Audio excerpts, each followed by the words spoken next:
আসসালামু আলাইকুম। এই বিপিএল এ ২৬টা উইকেট নিয়েছেন শরীফুল ইসলাম এবং এই কারণেই তাকে ম্যান অফ দ্য টুর্নামেন্ট ঘোষণা করা হয়েছে। যে কোনো একটা বিপিএল এর সর্বাধিক সংখ্যক উইকেট শরীফুল ইসলাম নিয়েছেন এবং সেটা ফাইনাল ম্যাচেই তিনি পরিপূর্ণ করেছেন। ২৪টা উইকেট ছিল, ২৬টা উইকেট নিয়েছেন। তাসকিন আহমেদের ২৫ উইকেটকে তিনি সারপ্যাস করেছেন। এই বিপিএলে শরীফুল ইসলাম দুইটা জায়গায় পরিবর্তন এনেছেন, দুইটা জায়গায় পরিবর্তন এনে তিনি বেশ রিদমিক হয়েছেন। গত বিপিএলে আমি যখন কমেন্ট্রি করছিলাম আমার সঙ্গে শরীফুলের কথা হচ্ছিল যে তিনি লাস্ট ২ বছর ধরে একটা প্রবলেমে ভুগছিলেন। সেই প্রবলেমটা হচ্ছে জাম্পিংয়ের সময়টায় তার একটা প্রবলেম হচ্ছিল, বিকজ তার একটা অ্যাবডোমিনাল সার্জারি হয়েছিল। এরপর থেকে জাম্পটা তিনি খুব প্রমিনেন্ট ওয়েতে দিতে পারছিলেন না। এই বিপিএলে দুইটা জায়গায় পরিবর্তন এসেছে। একটা হচ্ছে তার রান আপে পরিবর্তন এসেছে। রান আপে আগে তিনি যখন রান আপটা শুরু করতেন প্রথমে হেঁটে তারপর দৌড়ে রান আপ নিতেন, অর্থাৎ হাঁটা থেকে শুরু করে গ্র্যাজুয়ালি স্পিডটা বাড়িয়ে রান আপটা নিতেন।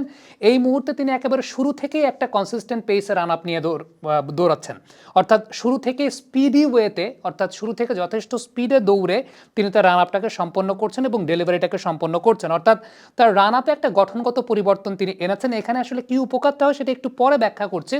আরেকটা খুব ইম্পর্টেন্ট পরিবর্তন তিনি এনেছেন, সেটা হচ্ছে তার অফ কাটারটাকে অনেক বেশি মাত্রায় শার্প করেছেন।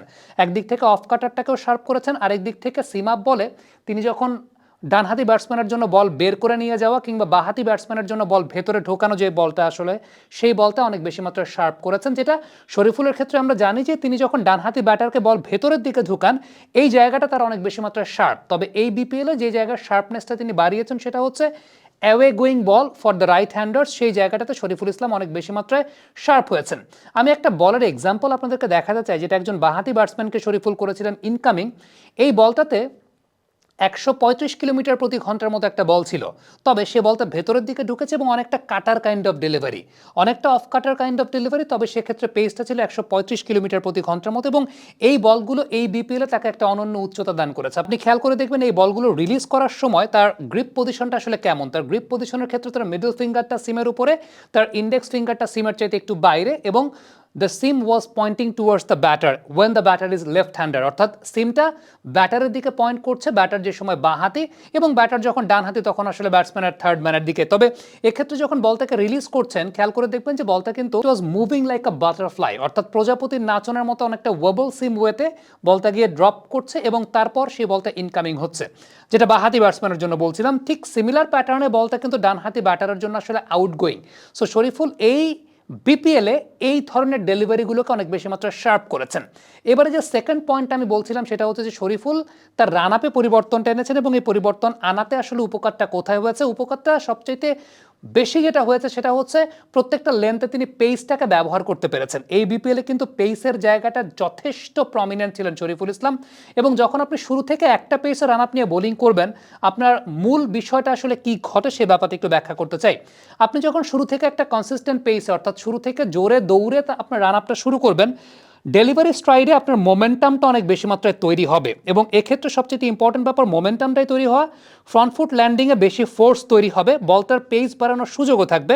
বায়োমেকানিক্সের একটা সিম্পল রুল আছে, momentum is equal to mass into speed, অর্থাৎ এম ইন্টু ভি, যেটা হচ্ছে বায়োমেকানিক্সের রুল, যেখানে আপনি মোমেন্টাম ক্রিয়েট করতে চাচ্ছেন ম্যাস ইন্টু স্পিড। এবং এক্ষেত্রে যে বিষয়টা উল্লেখযোগ্য সেটা হচ্ছে যত বেশি স্পিড তত বেশি আপনার মোমেন্টামটা কিন্তু বৃদ্ধি পাবে, অর্থাৎ শুরু থেকে আপনি যখন দৌড়াচ্ছেন আপনার যত বেশি স্পিড আপনার তত বেশি মোমেন্টামটা কিন্তু বৃদ্ধি পাবে।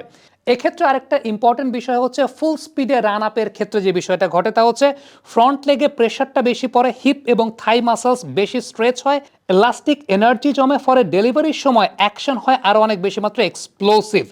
এই চেঞ্জের কারণে যে বিষয়টা ঘটেছে সেটা হচ্ছে শরীফুলের স্টেপের ভ্যারিয়েশনটা কমেছে, কোঅর্ডিনেশনটা অনেক বেশি মাত্রায় ইজিয়ার হয়েছে, আর সবচেয়ে ইম্পর্টেন্ট ব্যাপারটা হচ্ছে সাইকোলজিক্যাল একটা অ্যাডভান্টেজ তো অবশ্যই থাকে, যে মানে আপনি শুরু থেকে একটা ক্ষিপ্রতার সঙ্গে যাচ্ছেন, পেস বোলার্স অ্যাগ্রেশন বলতে আমরা যেটা বুঝি সেই মোমেন্টামটা অনেক বেশি মাত্রায় কিন্তু জেনারেট করা যায়। তবে ক্রিকেটের যে বেসিক জায়গাটা, ক্রিকেটের পেস বোলিং বেসিক জায়গাটা কিন্তু আসলে আপনি আস্তে আস্তে দৌড়ে তারপর রিদমিক ওয়েতে রান আপটাকে বাড়াবেন, কারণ এক্ষেত্রে যে বিষয়টা ঘটে সেটা হচ্ছে যে আপনার এনার্জিটা অনেক বেশি মাত্রায় সঞ্চিত হয়, বিশেষ করে টেস্ট ম্যাচ এবং ওয়ানডে ম্যাচের জন্য অনেক বেশি মাত্রায় উপযোগী এই ধরনের বিষয়টা।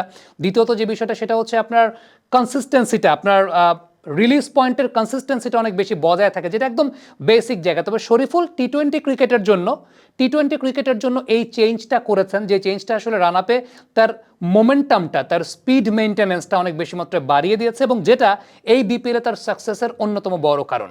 দর্শক, কমেন্ট বক্সে আপনাদের মন্তব্য মতামত জানতে চাই। আপনাদের অন্য কোনো চয়েস ছিল কিনা ম্যান অফ দ্য টুর্নামেন্টের ব্যাপারে, সেটা লিখে পাঠাবেন। Thank you.